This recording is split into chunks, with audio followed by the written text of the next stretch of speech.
Cool. Spreadsheets. Spreadsheets for everybody. So, what the hell is this? What is this crap?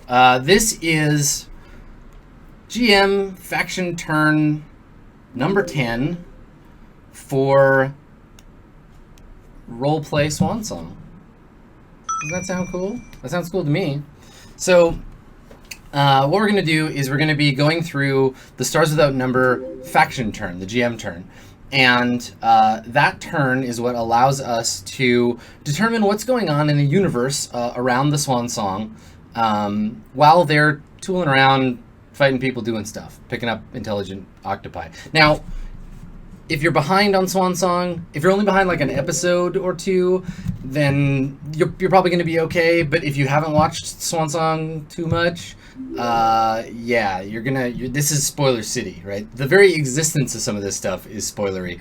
You're going to get to see, on the flip side, you're going to get to see all of the cool stuff behind the scenes. And when you watch Swan Song, you're going to be like, oh, I know why that happened. I understand why, for example, the government on this planet has changed, or whatever. So this is the real backup secret stuff. And if you think that's cool, if you want the director's cut, you're in the right place. And if you are afraid of getting spoiled, that's cool too. You can go away. You can watch this on YouTube later. Whatever. It's all good. So let's take a look through what we have available to us here. So I'm going to be working with 3 spreadsheets. I'm going to be working with the faction turn spreadsheet, which is this one. I'm going to be working with the asset tracker, which is going to track all of the factions, their abilities, all that stuff, their goals and tags. And I'm going to be working with the GM version of the Sector Asgard Sigma map. Now, the GM version of this map has a lot more details. So you're going to see stuff about planets that, I mean, you're going to see they're going to have information about planets that may never come up. Secrets about planets we've already seen, you haven't seen before, all that kind of stealth level stuff. So you can check it out. So let's get started. So the first thing that I need to do is determine what the turn is. So this is turn 10. We're looking at October of... So here's something that's funny. Next month will be the 1-year anniversary, basically, of Swan Song. And we're coming up quite close on the end of the campaign year as well. So it's not identical on dates, but we're keeping some kind of parity. Now, the time structure is going to change soon because what we're going to end up with is we're going to end up with a situation where the players are jumping around faster than they have been in the past. So these turns are going to come probably more likely at the end of adventures than they will based on monthly, because I'm supposed to do them once a month in game or once every time they finish an adventure. So I've been kind of on target with that, more or less. We're a little bit behind, but this represents generally what happened in October of 3200. So what I do need to do, I'm just gonna switch over to another window here. I just need to open a Roll20 window. Give me 1 second. Alrighty. So I need this for obviously for rolling the factions attacking each other. So let's pull that guy back. Here we go. Okay. All right. So I'm going to be using this just to track the rolls here. So the first thing that we want to do is take a look at the factions that we have here. So I've got 11 factions now. So we've got Richardson Scientific, the Purity Initiative, the Photonhauer Military Society, the New Republic of Cabral. This is where Prosper is from. We have Oninsa Libre, who by some insane miracle is still alive. We've got the New Prophet, who are logged in a war with the Majid Mandarinate. So there's the Mandarinate. They're a criminal empire, basically. We have the Madari Syndicate, which is a collection of clans. They're mostly in the game right now about creating drugs. They're responsible for blue fever. So blue fever is a thing that came up a lot in the early episodes. We kind of haven't seen much of it lately, but now that they're on Majid, which is, these two are buddies, there's a lot of that going on. The Hovaden Caliphate, which is a basically like a psychic fascist state. They're not really fascists, I guess. They're like an Islamic state, and we haven't seen much of them. We just know that the fascism part comes from the fact that they psychically spy on everyone in their they spy on them in their people, right? So they're kind of, we don't really know much about them. We've never seen them on screen in Swan Song, but I know they're big enough that I want to start working them in now. So I'm kind of like leaning into the system that way. We have the HighBeam Fleet. The HighBeam Fleet has been operating in the background. You know, we saw them a little bit early on. We saw them recently, and like, man, they are a big fucking deal. They're a splinter of the former Pfotenhauer Navy. Maybe a couple hundred years ago, they splintered off and they became a pirate fleet. And they have literally the biggest, most dangerous ships in the entire sector. So they're out looking for blood now. I wanted to bring them in. The Andonian Armed Forces Remnant, they're desperately trying to like get Andoni back together. Spoiler, nuclear explosions. So they're what's left of the army trying to take care of that.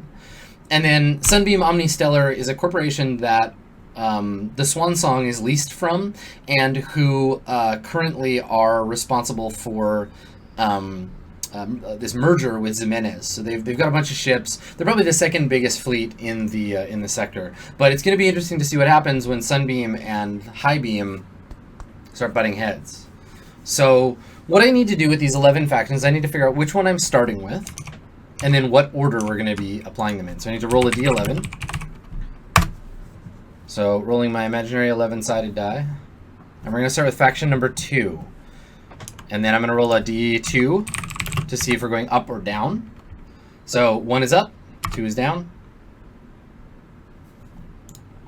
Okay, so starting at 2 and heading down in the order, which means the Purity Initiative is going to go first. So I'll put a little note here.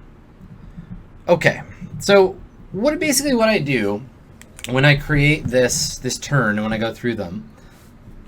Did I miss one? Yeah, there are 12. Okay, that's fine. Whatever. We'll just start with Purity Initiative anyway. Won't make too much of a difference. Basically what happens is that I look at what are the goals of the faction and how can I move towards that goal. Then I also look at what did they do last time in case I have a plan in order, because sometimes I'll forget. So I make notes. It's nice being able to do these like 1 week apart because I can remember what we were doing last time. So starting with the Purity Initiative, who've been around since February. It is now October. They bought Seditionists in September. Now the Seditionists, these are their backup guns, right? These guys, the Seditionists exist purely to protect Purity Initiative from the Pfotenhauer Society because they have a special ability to insert themselves into an enemy unit who can't attack. So, yeah, pretty cool. So they bought the Seditionists specifically so that when the Pfotenhauer are done fighting Oninsa Libre, they can turn them on and say, too bad, Pfotenhauer, you're locked down on this planet now. You can't attack. It's a really powerful unit. They can't do anything on their own, really, except lock down other units. So we bought them for the Purity Initiative just in case we needed to do that. Now, Pfotenhauer is still fighting Oninsa Libre, so the Seditionists don't need to be used. And what we can do instead is the Purity Initiative can take a slightly more defensive stance. So these guys, we're going to have them, I think, I'm going to have them heal. So if they want to repair an asset, it's going to cost them credits. And to do anything with credits, we're going to add fact creds. So I'm going to go through and I'm just going to add these all right now so that we don't have to worry about coming back to them. So every round they get their income in faction credits. So these guys go up to 6, get 39. Poor Richardson Scientific. Science is expensive hobby. So they get 2. These guys go up to 31, get 13. Oninsa Libre goes to 4. Purity now has 15. Pfotenhauer is 29. 17 for the Midari. Cabral has 10. 12 for the HighBeam Fleet, and 14 for the Caliphate.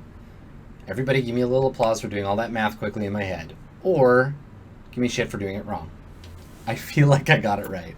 Okay, so we want to heal. Purity Initiative, they're going to need to heal. They've got 15 faction credits to do that. And if I want to repair a unit, it costs me 1 fact cred for points of damage equal to the score in the ruling attribute. More damage can be healed in a single action, but the cost of repair increases for each further required. So they can heal as many of their units that they want to heal. So let's look at what they have for their options. So what do they have that's damaged? They have their Vanguard cadre, and they have their party machine that are damaged. So I'm going to set these both back to their max, because their cunning is the highest stat.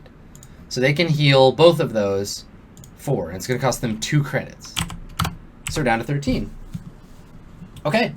All right. So that's all they're doing. They're going to just heal. So I'm going to make a note. They go on the defensive, and they heal up. So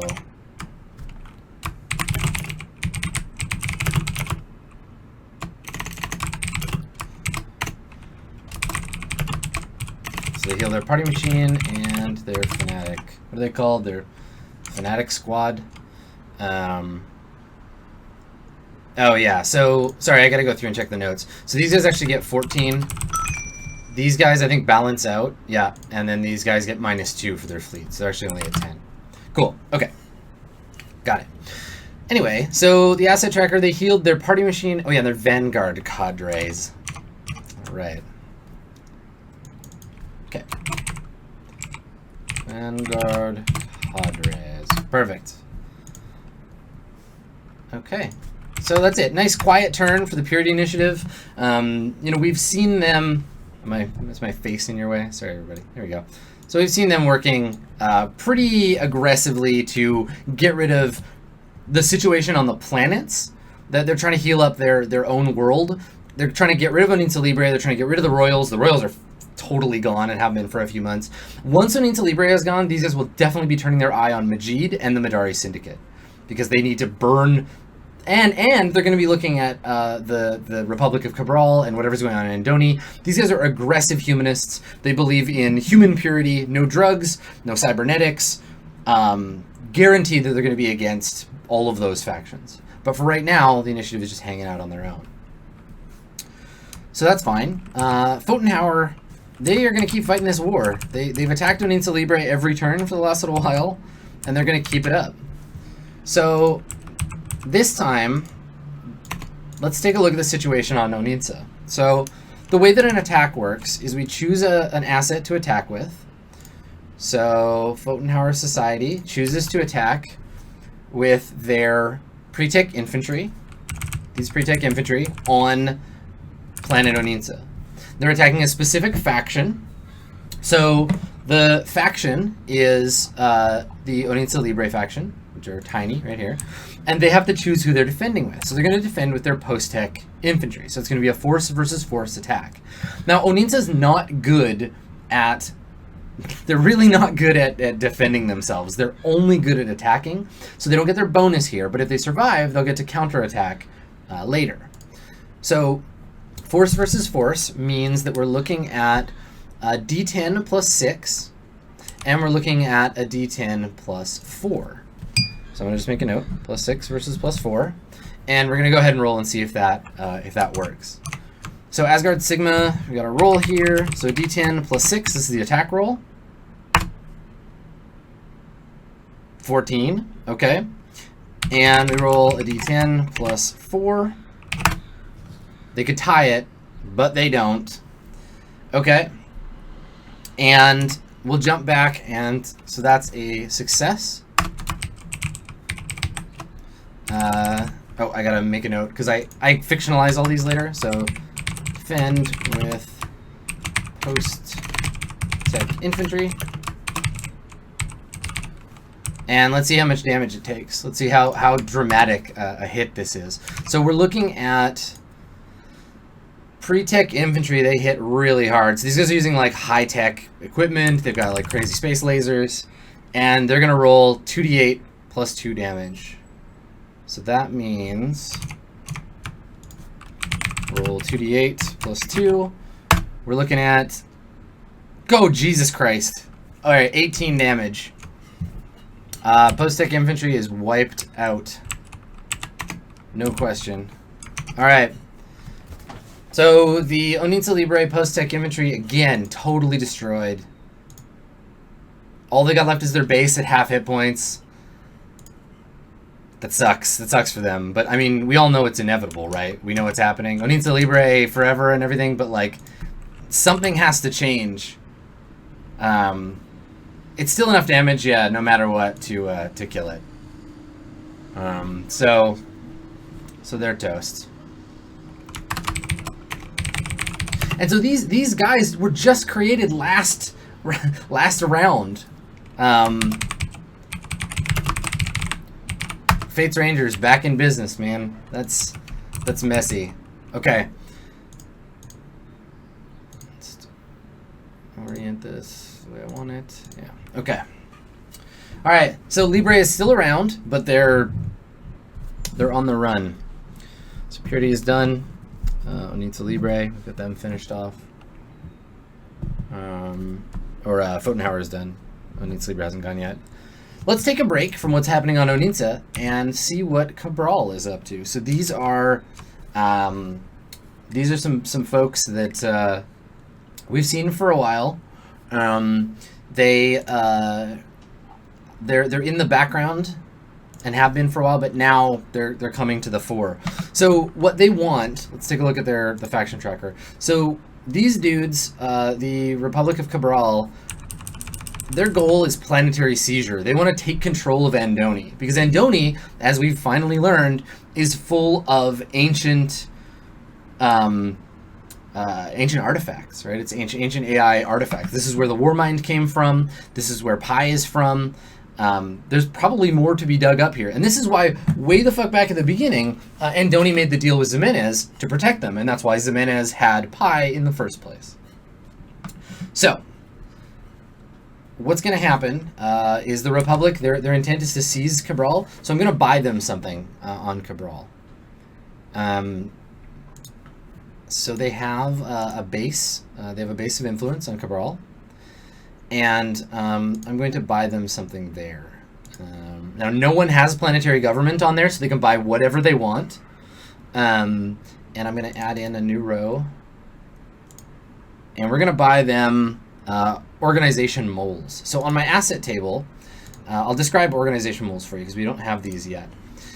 They subvert and confuse enemy assets, striking to damage their cohesion. They're a cunning asset. We'll double check to make sure they have cunning 5. Yep, cunning 6 is fine. So we're going to grab these organization moles and we're going to place them in on our faction tracker. They're there. Oops. Organization moles forever.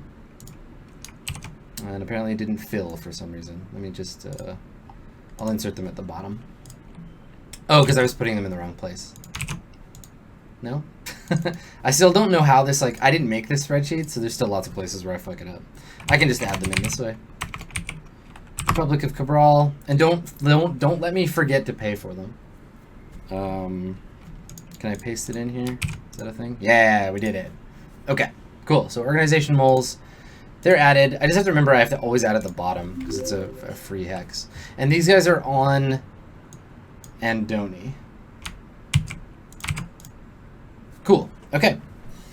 So we've added these guys in. They're going to be able to attack next turn and start taking apart the armed forces from the inside. They're actively. So this is an organization that actively allowed a planet, encouraged a planet to get nuked, and now is undermining the legitimate government of that planet for the sake of researching. So these guys are evil scientists in that regard.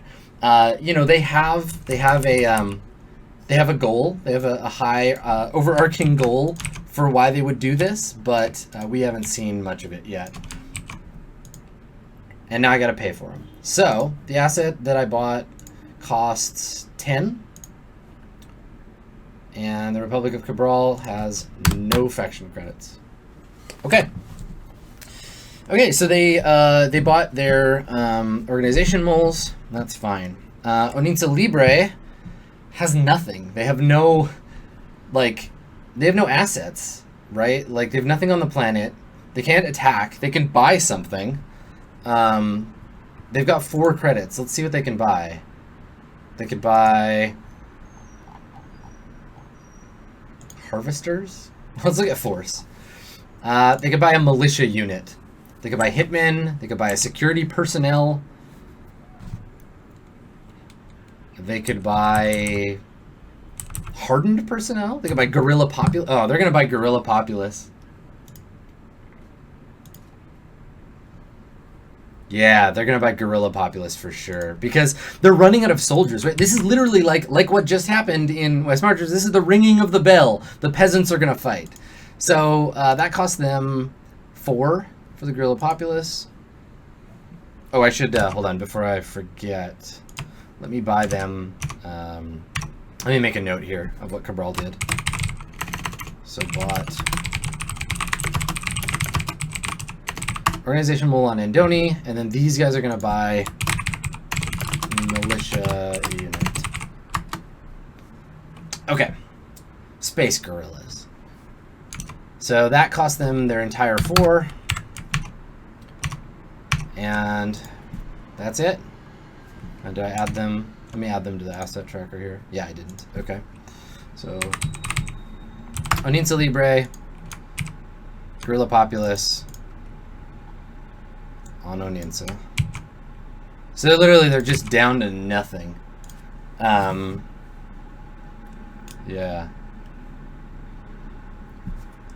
Yeah, guerrilla units. Tense. Okay. Yeah, locals and cadres of men and women willing to fight as partisans. They suck, but that's all they've got. On the plus side, it goes after Pfotenhauer's cunning, which means Pfotenhauer won't hit quite so hard, because Pfotenhauer's cunning is only 3.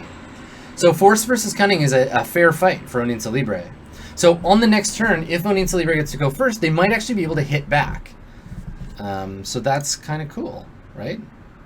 They're going to have to try to build up. I'm going to have to aim for them if they survive. If they want to get through, they're going to need to buy a lot of cunning assets to try to go after Pfotenhauer in a different way. And I made a note on the spreadsheet that they bought militia, but it's not. It's guerrilla populace. Okay. Population of guerrillas. Okay. God, they're still going to get killed, but this is yeah, this is heavy. Okay, I'm amazed. Like they're doing so well, and I don't know if this is just like, I mean, they stuck around, but like the Royals have been dead for a long time, right? The Royals died way back when. So yeah, interesting stuff.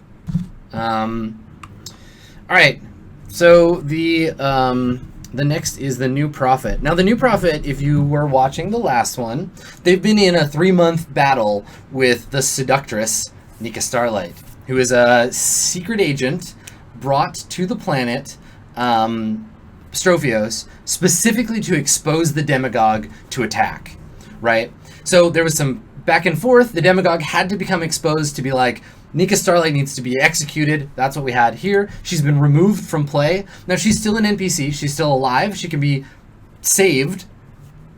But, you know, the Prophet has she's locked up in jail waiting execution. But the Prophet has been exposed. So what they're in desperation mode, right? So they're going to try to rally the populace. They're going to try to lock down the planet, and we're going to go from there. So these guys, I have an idea for what I want Oninsa Libre. They're toast. What I want the New Prophet to do. So New Prophet has 31 credits. I'm going to buy them.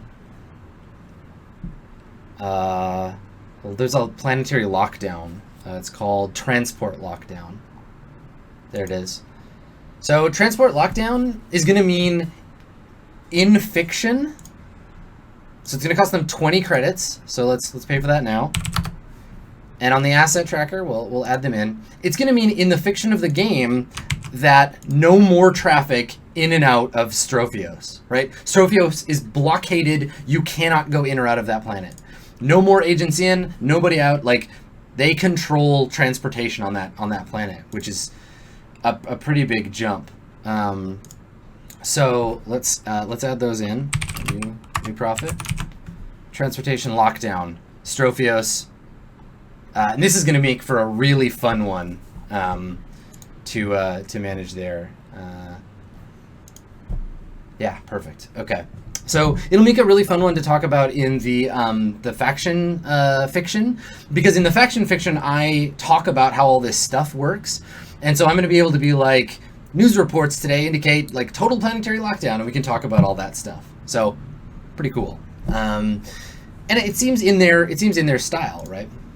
So we've locked the planet down. This is planet Strophios.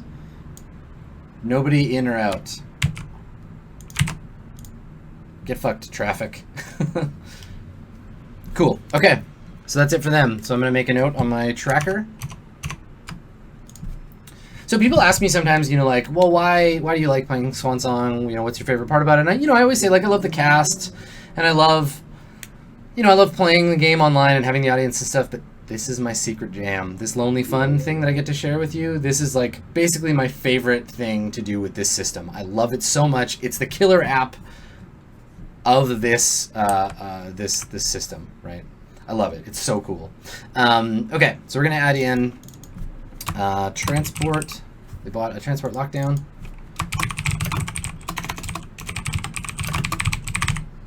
Bam, lockdown. So if you've been watching for the last little while, you know what's coming next. Cyber Ninja attack. So Majid bought and moved Cyber Ninjas to Strophios. They snuck in before the lockdown came, and in October, assassination attempt. So we're gonna say attack New Prophet with Cyber Ninjas, and we'll find out what happens. So the Majidi Mandarinate's Cyber Ninja, it's cunning versus cunning. They're gonna attack New Prophet, and the New Prophet has to decide how to defend. So the New Prophet has on Strophios the Demagogue, it has blackmail, it has a base of influence, and you know what? I'm gonna give it to him. I'm gonna let this attack go off. I could choose to block with a base or like let it go straight to the asset, but I'm gonna let them try to kill the Demagogue. I'm gonna let them kill the Prophet if they roll well. So let's see what happens. So defend with Demagogue, and it's a cunning versus cunning. Yep, cunning versus cunning attack, which means the Majidi Mandarinate, they've got 3 cunning, and the New Prophet has 6. So it's going to be a heavy, a heavy favor for the New Prophet. And let's see what happens. So roll d10 plus 3. This is the attack. 1d10 plus 6. Nope. All right, so it failed. The assassination attempt failed. And does the Demagogue have a counterattack? The Cyber Ninjas are no longer stealthed. They're a squad being hunted on the planet now. And like, let's talk about this for a second. And let me finish the Demagogue counterattack. So the Demagogue counterattacks with 1d8, and then I want to talk about one thing that I think is really fun about this. Demagogue counters for 6. So the Cyber Ninjas die. Cyber Ninjas are killed. Holy shit. Okay, so that's kind of a big deal. The New Prophet is invincible.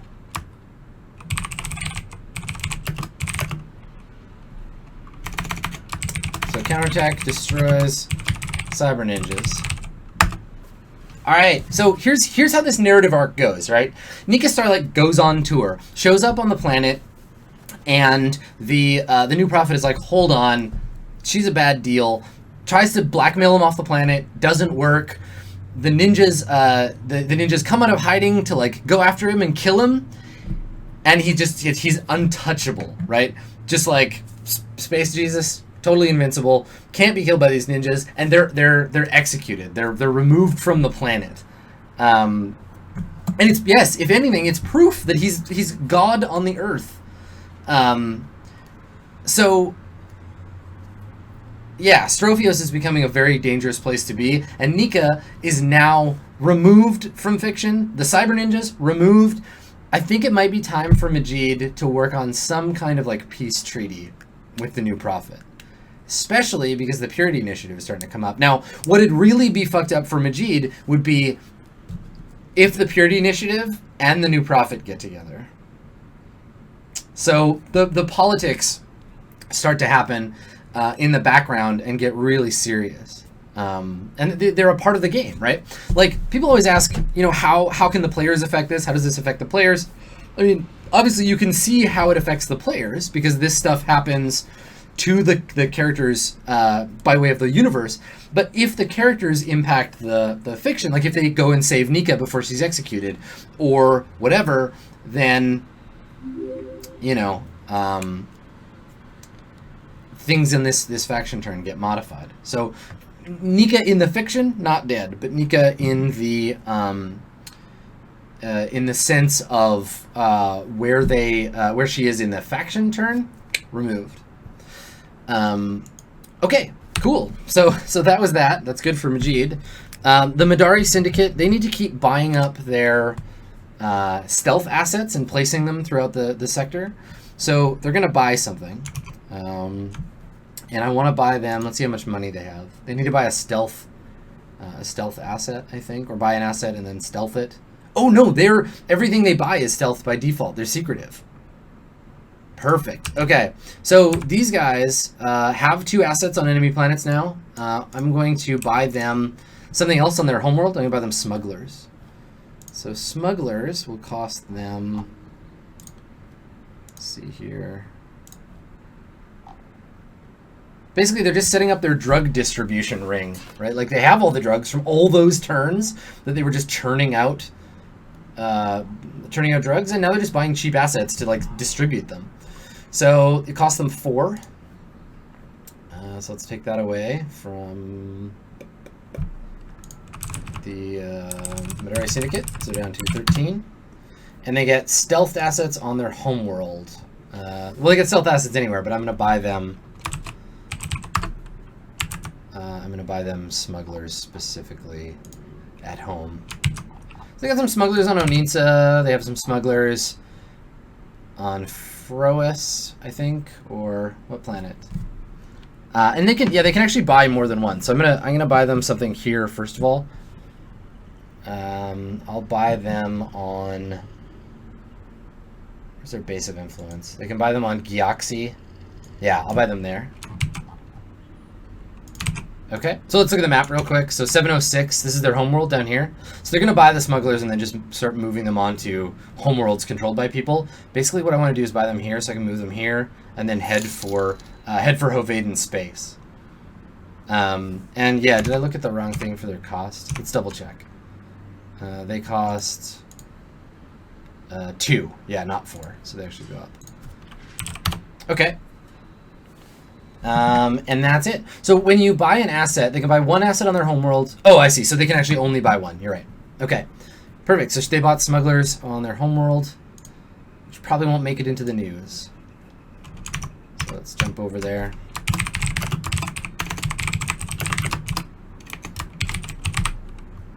Gyaxi. No, Photonhauer. So Photonhauer's goal, some people are asking about this in chat. Photonhauer's goal is to kill factions. Not assets. They got to kill factions. So once they drive Oninsa Libre into the ground, that's how they're going to win. Okay, great. So smugglers on Gyaxi, that's fine.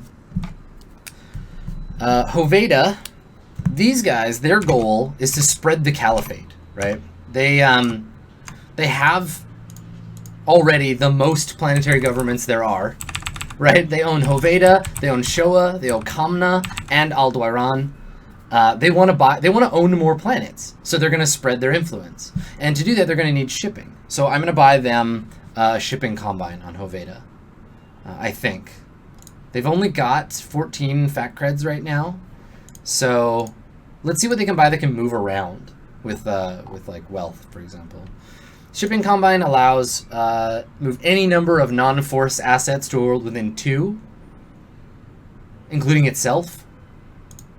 Actually, that's pretty good. I think that's what I want. It's going to cost them 10, so let's make sure they have enough. Yep, it brings them down to 4.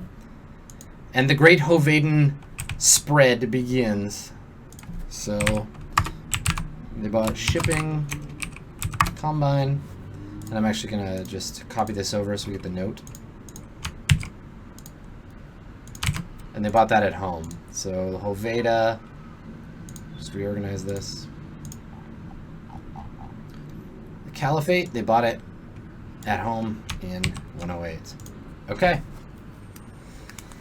Okay, so they bought shipping, and that's that. Cool. Okay. So let's make a note in my tracker.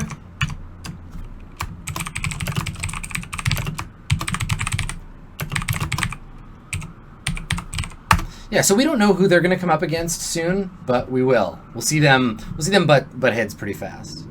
Speaking of headbutting, HighBeam Fleet. Everybody, take a drink for your favorite octopus. The HighBeam Fleet, they're out for destruction. They wanna wreck stuff. So HighBeam, they want military conquest, destroy force assets. So I have some perfect places for them to go.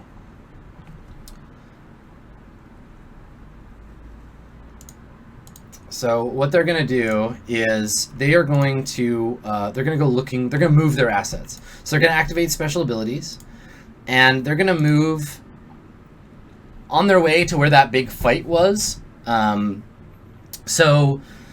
remember a while ago, if you look at Sunbeam, Sunbeam has all their dudes, all these strike fleets kind of in the same area, 506 and 606.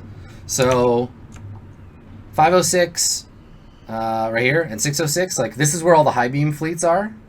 And Laodice, which is where, or Laodice, anyway, this is where the HighBeam fleet was. So they're all going to start moving. So they have, let's see what they can move to go and fight. They have HighBeam. They've got Capital Fleet that can move on its own. So they can move 3 hexes. Okay, so we're going to move them 3 hexes from 103, which is going to put them 103. So 1, 2, 3. They're in hex 405.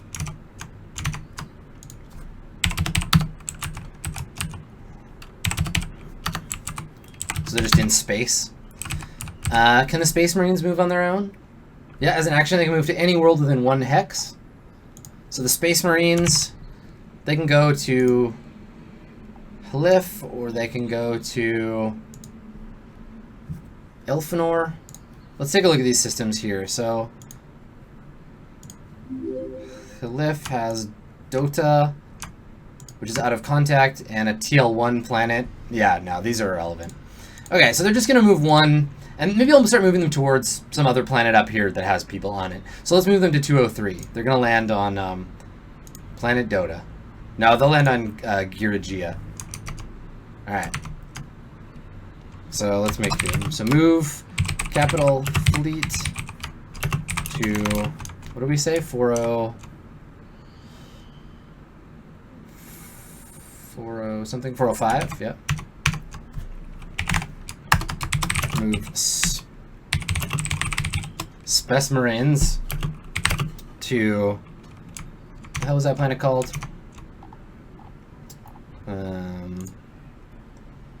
Giragia in 203. Okay. And that means they go to 203. Giragia. That's the Halif system, I think. Yeah, it is. Okay. And then they can move their blockade fleet and their strike fleet. So I actually need to copy these again because they didn't get copied over. So strike fleet and their invisible blockade fleet.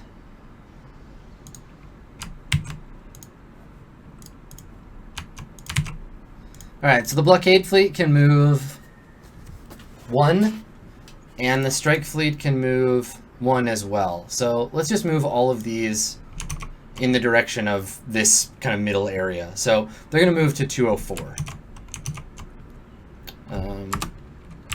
So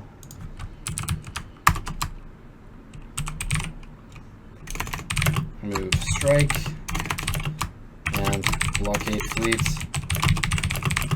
Now they're not all moving as one unit. Like the capital fleet's going to pick fights, and the strike and blockade fleets are going to go look for weak targets to go after. So that's a thing that we're going to do. And I'm going to turn off Steam because I'm getting messages. I don't want to confuse all y'all. Okay, cool. So they moved to, what did I say, 204? Yeah, 204. Okay. So the other thing is, if the other, like if the Swan Song hits any of those areas, pirates. There are pirates all over them now.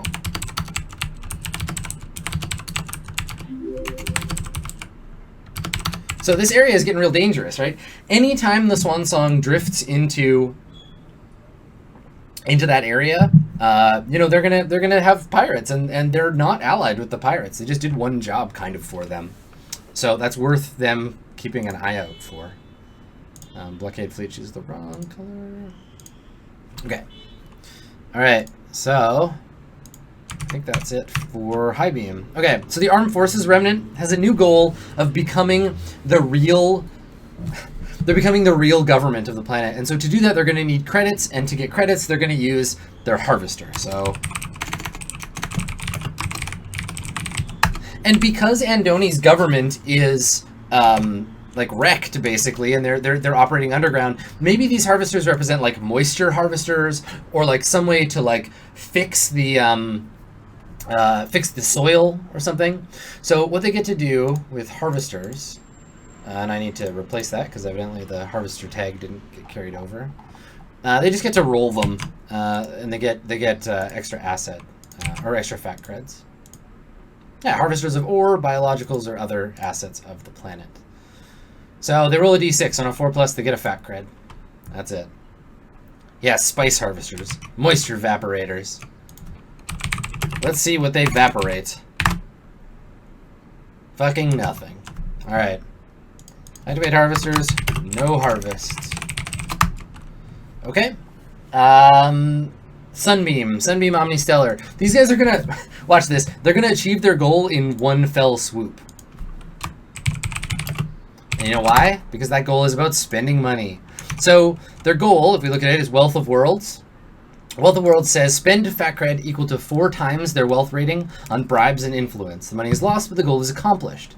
Difficulty 2, which means if we hop back to our faction tracker, who's got a shit ton of money? These motherfuckers. So 39 credits, they need to spend 28, they're down to 11. Wealth of Worlds is complete, and they get 2 experience. Wasn't that easy? That was easy. Clear notes. And that's not their action for the turn. So that's cool. They were able to do that. Let's see if we can buy them something for 11 credits. So these guys are going to need to bolster up to fight with the HighBeam. So let's see what we got.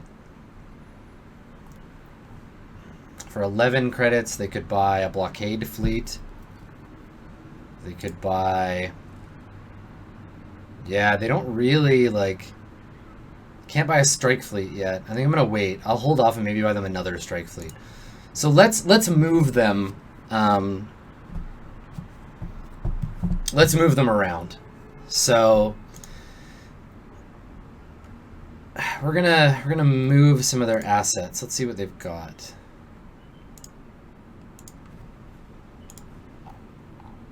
So Sunbeam has some infantry on Asa. Actually, no. You know what they've been meaning to do, but they've been so fucking busy. They're gonna attack the other. I'm gonna sort this by planet. They're gonna take the homeworld, take the fight to the homeworld here. So on Asa, we have the HighBeam Fleet has some of their stuff. The New Prophet has some Union Toughs there, and Sunbeam has infantry. They're gonna attack the Union Toughs because there's been this like kind of like frustrating like nagging thing that's happened with them. Like the Union guys attacked them way early on. Now they're gonna turn around and attack them again because I want to get rid of those that asset. And also, you know, Sunbeam they need to yeah, they'll figure out their goal later. For people asking about Richardson's goal, no, they cleared their goal last time. So Asa, yeah, they have. Oh, maybe it's industry. Yeah, it's industry. Sorry, they have. So no, they're not going to be able to fight back. Never mind. You can't fight someone with their industry. They're just going to use it. Oh, they're screwed. That's a bad scene. They're going to need to buy something to protect the homeworld. Yep. No, you're right. Okay. So let's do that. So we'll just say operate in industry, and then later they can buy stuff. They're going to make spaceships. Science and technology. Big men putting screwdrivers into things, turning them, and adjusting them. So, what does that do for Sunbeam? They get a D6, and then something happens. All right, let's roll a D6. Ooh, a 6. So it worked. So they get... I keep losing these days. Sunbeam. Post-tech. On a 6, 2 faction credits. Brilliant. Alright, you're making some paltry cash. Alright, so Asa is good. They got their money. Which leaves us with one last faction to handle. And that is... I'm going to just make a note because I'm going to color this later. I got a 6. That was good. That leaves us with Richardson Scientific. So Richardson needs a new goal, right? Because they needed to establish a new base. And they did that. They got their new base. So these guys need to pick a new goal. So let's look at the goals. What they want is to be able to make money and like build up their stuff. And they're going to come in conflict, not necessarily with the WAFR, but they're going to get in conflict with Cabral. These guys are like rogue scientists. They're a small organization, you know, no backing. So what I think I'm going to do with them is for right now they're going to just bide their time. They're going to launch no attacks, peaceable kingdom. So hopefully they can just fly under the radar. And I'm going to insert a note here. So it's turn 0 of 4. Actually, they pick it at the beginning, so it's 1 of 4. And when they're done, they'll get rewarded for it. These guys are good at that. They're good at staying under the radar. So I'm going to keep them that way. Oh yeah, Sunbeam. There we go. Sunbeam's HP is not what it should be. Yeah, there we go. Okay, cool. So next turn, Sunbeam's going to need a new goal. I also wanted to make an adjustment now. Majid, because everybody else gets planetary government and something else, let's give it to these guys too. So we'll fill for them through here. Oh yeah, I can't. That's a data set one. I can't do that. So fill there, and we'll give them another tag. So Majid's tags, we can choose from colonists, which they're not really. Deep-rooted, maybe. Eugenics cult, no.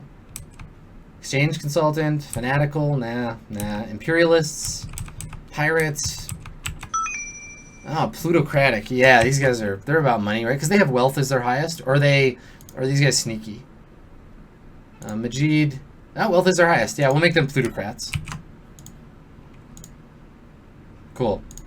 Okay, so I'm going to make a note on this thing so that we have it. Because, yes, they do deserve that second tag.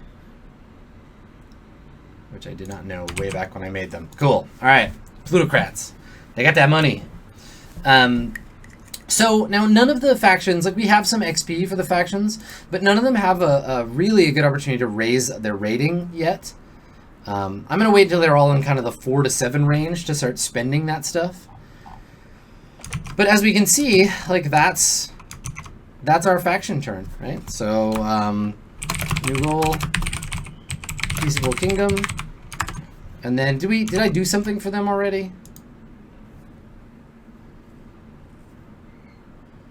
Yeah. I think that I did. Okay. Oh no, I haven't, because they're gonna buy something because they actually have money now.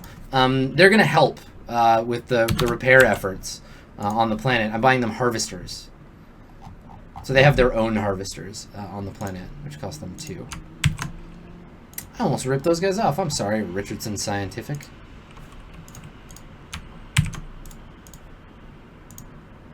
There we go. All right, so they have harvesters on Planet Andoni. For a planet that just got nuked, it's pretty, like, heavily seeded with factions. Cool. And that, as they say, is that. Swansong GM turn number 10. So I'm going to do this, again, every month in turn. We're almost at the end of October, so we'll do the November turn probably not this weekend, but the weekend after. I'm going to try and pair it up with Swansong games. We've got another game of Swansong coming up on a week Wednesday. If you're watching this on YouTube, it doesn't matter. Go look at it. It's on YouTube, JP. And that's basically the gist for the faction turn. Thanks so much for coming. It's always amazing to me that there's 900 plus people that want to hang out. But I also get it. Like you watch me, I get all excited about the faction turn. So Richardson's going to roll in the money. The armed forces are going to try to get control of their planet, and I'm looking very much forward to seeing what happens in the rest of the sector. I think that this, again, like, if you're looking for a game to GM that has this kind of cool thing, all of Kevin's games, I think, so Kevin Crawford is the designer of the game, they have it. So I know Silent Legions does, this game does, and for me, it's a really fun way to play your own little mini game. Now, eventually, the PCs might be able to join in on the fun. We could add a Swansong faction, but they're not in that place yet. So, again, thank you so much for coming. This is always a blast. I hope you've enjoyed the GM's turn for RollPlay Swansong.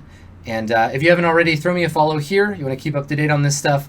And follow me on Twitter @SkinnyGhost. I do all kinds of role-playing content. If you're not already familiar, you'll be able to come in and watch me do more of that. So, thanks so much for coming, everybody. Have a good day. Enjoy space. Don't get attacked by an intelligent octopus.